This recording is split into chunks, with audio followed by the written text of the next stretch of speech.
শুভ সকাল বন্ধুরা, তোমরা সবাই কেমন আছো? আশা করছি ভালো আছো, আমিও ভালো আছি। আমি প্রিয়া, আমার নতুন আরও একটি ব্লগে তোমাদের সবাইকে অনেক অনেক স্বাগত। তো তোমাদেরকে সাথে নিয়ে আজকে আমার সকালটা এখান থেকেই শুরু করছি। তো কিছুক্ষণ আগে উঠেছি, উঠে সকালের যে বাসি কাজ রোজের থাকে সেগুলো সারা হয়ে গেছে, আর চলে এসেছি রান্নাঘরে। তোমাদের দাদাভাই বেরোবে, তো তার জন্য রান্না করে দিতে হবে। তো চলো আজকে কি রান্না করি সেটাই তোমাদের দেখাই, আর ভিডিওটা তোমরা দেখো। যদি তোমাদের কোথাও একটু ভিডিওটা ভালো লাগে অবশ্যই লাইক করো, আর যদি কোথাও ভুল থাকে তাহলে আমাকে অবশ্যই কমেন্টে জানিও যে দিদি এই জায়গাটায় তোমার ভুল, তাহলে নিজেকে শুধরে নেওয়ার চেষ্টা করব। তো চলো, এদিকে দেখো ভাত বসিয়ে দিয়েছি, ভাত ফুটে গেছে। আর এই যে কাটা রয়েছে আলু, আর এই যে ডুমুর তোমাদের দাদাভাই কিনে আনিনি, আর এই ডুমুর আমি ফার্স্ট টাইম রান্না করছি। তো তোমাদেরকে সবটাই শেয়ার করব আমি কেমন করে রান্না করছি। তো যদি তোমাদের মনে হয় যে এরকম করে রান্না করা যাবে না, বা তোমরা কেমন করে রান্না করো, আমাকে অবশ্যই কমেন্টে জানিও। তো তোমাদের সাথে পুরো রান্নাটাই আমি আজকে শেয়ার করব। তো এগুলো আগের দিনের মাছ আনা ছিল, আগে ফ্রিজে রাখা ছিল। তো এগুলো হচ্ছে বাটা মাছ দিয়ে আলু দিয়ে ডুমুরগুলো দিয়ে ঝোল হবে, আর ভাত। আজকে আর কিছু হবে না। তোমাদের দাদাভাই যেহেতু বলেছে আমি 7:30টার মধ্যে বাড়ি থেকে বেরিয়ে যাব, কারণ রাস্তায় জল, আমার যেতে অনেকটা, কারখানায় পৌঁছাতে 9টা 9:30 রোজের হয়ে যাচ্ছে বাড়ি থেকে এত দেরিতে গেলে। 8:15 এরকম 20 হয়ে যায় বাড়ি থেকে বেরোতে বেরোতে রোজের। তো সেই কারণে, তো ওই জন্য আজকে আমি বললাম ঢ্যাঁড়স আছে, কিন্তু ওটা যদি রাঁধার সময় হয় তো রাঁধবো, আর তার মধ্যে যদি তোমাদের দাদাভাই উঠে পড়ে তাহলে তো হলো না। তো চলো, তোমাদের সাথে কথা বলতে বলতে কিন্তু আমার মাছটা ভাজা হয়ে গেছে।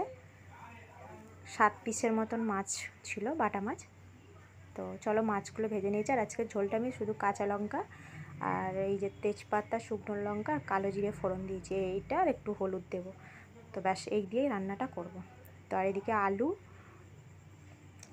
ডুমুর আর ওই টমেটো কাটা আছে, একটু টমেটো দেবো। টমেটো দিয়ে দিয়ে এত বসে গেছেন, টমেটোটা না দিলে না যেন ভালো লাগে না তরকারিতে, কোনো যেন কিছু একটা কম হয়েছে।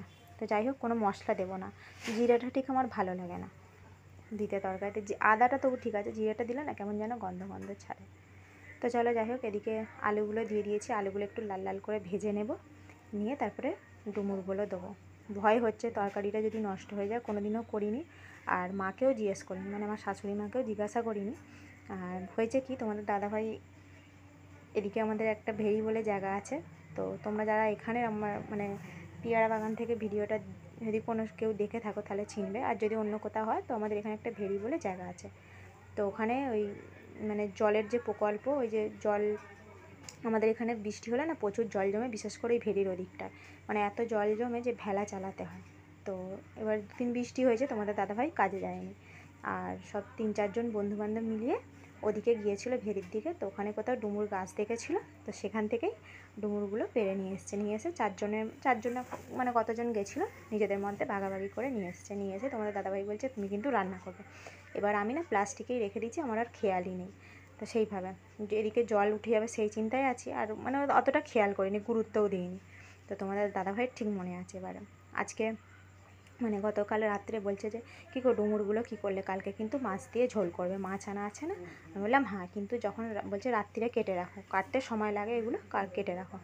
এবার এই যে কাটতে বসেছি, দেখছি অর্ধেক ডুমুর পেকে গেছে। এবার তোমাদের দাদাভাই বলেছিল যে ও বাড়িতে কিছুটা দিয়ে দেবে যাকে, আর আমাদের কিছুটা রান্না করার জন্য, কিন্তু এই যে করে পেকে গেছে, ওটা তো আর দেওয়া যাবে না। আর কিছু বলিনি, আমি বলেছি দেখো এগুলো পেকে গেছে, আমি কী করবো জানবো, আমি তো কোনোদিনও রাঁধিনি, তো আমি বলতে পারবো না যে রেখে দিলে এরকম পেকে যায়। তো যাই হোক, ওখান থেকেই কিছুটার মতন যেগুলো একটু একটু সবুজ সবুজ ছিল সেগুলো দেখে কেটে নিয়েছিলাম, আর অর্ধেকগুলো তো ফেলাই গেল। তো তোমাদের দাদাভাই বলেছিল ভাজতে, কিছুটা নাকি ভাজা খেতেও খুব ভালো লাগে। তো জানি না, ভাজা আর কপালে হলো না, এই ঝোলটাই বসাচ্ছি। আর এদিকে দেখো আমার ভাতটা হয়ে গেছে, ভাতটা নামাতে হবে। এদিকে দেখো আলু আর ডুমুরগুলো অনেকক্ষণ ভাজা ভাজা হয়ে গেছে, এবার টমেটম দিয়ে আর হলুদ দিয়ে দিলাম, দিয়ে আর তোমাদের বললাম যে সেরকম কিছু মশলা দেবো না। তো আর একটু নেড়ে নিয়ে তারপরে জল ঢেলে দেবো। এই যে দেখো কিছুই মশলা দিইনি, জানি না খেতে কেমন হবে। তো আমার এটা যদি আরও কোনোভাবে রান্না করা যায় অবশ্যই আমাকে কমেন্ট বক্সে কমেন্ট করে জানাবে, তো আমি সেভাবে আবার রান্না করব। তো চলো ওদিকে ঝোলটা বসিয়ে দিয়ে তারপরে আমি ভাতটা নামাতে যাব। তো চলো, এদিকে আমার ঝোলও হয়ে গেছে, ভাত তো আগেই তো নামিয়ে নিয়েছি, তোমরা দেখেছো। তো এবার তোমাদের দাদাভাই উঠে গেছে, চা বসাতে হবে। এদিকে বসিয়েছিলাম দুধ চা। চাটা হয়েছে কি, দুধটা এতটাই বাজে, চাটা আমাকে পুরো ফেলে দিতে হলো। আবার চা করবো, মানে করেছি, হয়ে গেছে চা, এই যে। তো যেই মানে চা হবে শুনেছে, মেয়ে বলছে আমি আর চা খাবো না। তো যাই হোক, সকালবেলা একটু চা না খেলে না ভালো লাগে না। তো অগত্যা এখন এই জলের জন্য আবার দুধ আনতে যাবে, তোমাদের দাদা ভাইয়ের যেতে দেরি হয়ে যাবে।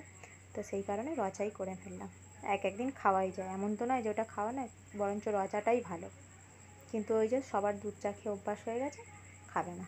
তো দেখো, আপাতত একটু স্বস্তি পেলাম, একটু জলটা কমে গেছে। আজকে যদি সারাদিন এইভাবে রোদ্দুর করে অনেকটা কমে যাবে। তো তোমাদের দাদাভাই বেরিয়ে গেছে অনেকক্ষণ হলো, আর আমি ভাবলাম যে কখন বৃষ্টি কখন রোদ্দুর হবে, তা আগে বাসি জামা কাপড়গুলো ধুয়ে দিই। আর ওগুলো আগের দিনের কিছু জামা কাপড় ছিল, মেলে দিয়েছি। আর এই জামা কাপড়গুলো ধুয়ে দিয়ে তারপরে বাকি ঘরের কাজ এবার আস্তে আস্তে হবে। তারা নেই, বাইরের কাজটা যেন বেশি, যে জামা কাপড় কাচার থাকলে। দুদিন আগে তো দেখেই ছিলে তোমরা আগের ব্লগে, যে অনেক কাচাকুচি ঘর ছাড়া এসব করেছিলাম। তো এখন আর সেরকম চাদর ঠাদর কাচার নেই। তো যাই হোক, ওগুলো কেচে দিয়ে এখন গ্যাসটা ভালো করে মুছে নিলাম সাবান দিয়ে। না মুছলে হয় না, সেই মানে সকালে একবার যখন রান্না করি সাবান দিয়ে মুছি, রাতে যখন রান্না করি এমনি মুছে রেখে দিই।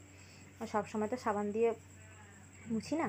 আর সকালে ধরো একটু মানে রাতের দিকে একটু রুটি তরকারি হলো, তখন ওই জন্য আর মুছতে লাগে না। আর সকালবেলা মাছ টাছ হয়, তেলের ছিটা লাগে, তখন তো মুছতেই হবে।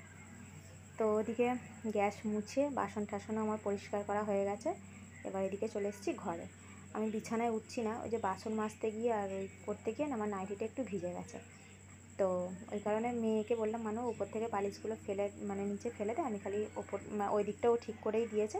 ঠিক করতে করতে আমি বললাম, তো তুই চান করতে যাবে, আবার স্কুল যাবে, তো দেরি হয়ে যাবে, অনেকটাই দেরি হয়ে গেছে। আবার রাস্তায় জল জমেছে, অর্ধেকটা গিয়ে আবার জুতোটা আবার পরতে হবে, সময় লাগবে ওখানে।